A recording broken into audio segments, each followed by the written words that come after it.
మహబూబాబాద్ జిల్లాలో భారీ వర్షం కురిసింది. పట్టణంలో 17 సెంటీమీటర్ల వర్షం కురవడంతో బందం చెరువు నిండి కాలనీల్లోకి వరద నీరు చేరింది. జిల్లాలో వాగు ఉధృతంగా ప్రవహిస్తుండటంతో గుండంరాజుపల్లి, చిన్నగూడూరు ఊర్ల మధ్య రాకపోకలు నిలిచిపోయాయి.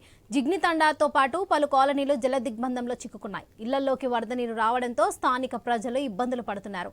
పట్టణంలో కురుస్తున్న వర్షంపై కలెక్టర్కు ఫోన్ చేసి ఆరా తీశారు మంత్రి సీతక్క.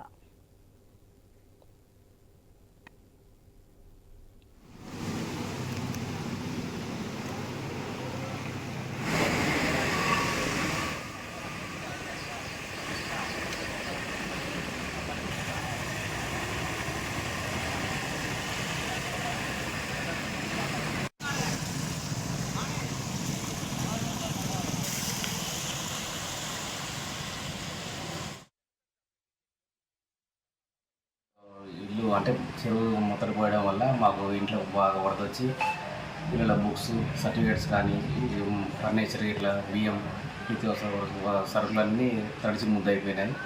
కాబట్టి మళ్ళీ మేము నైట్ కూడా వరద రావడం వల్ల మళ్ళీ మా తమ్ముడు వాళ్ళ ఇంటికి వెళ్ళి పడుకున్నాం. ఇట్లా వరద రాకుండా తగు చర్యలు అధికారులు తీసుకొని మమ్మల్ని కూడా కొంచెం కాపాడతారని, ఆర్థికంగా ఇబ్బంది పడుతున్నాం. సో దాని నుంచి మమ్మల్ని పైకి లాగుతారని ఆదుకుంటారని ఆశిస్తున్నాం. చెరువు దగ్గర ఇల్లు అంటే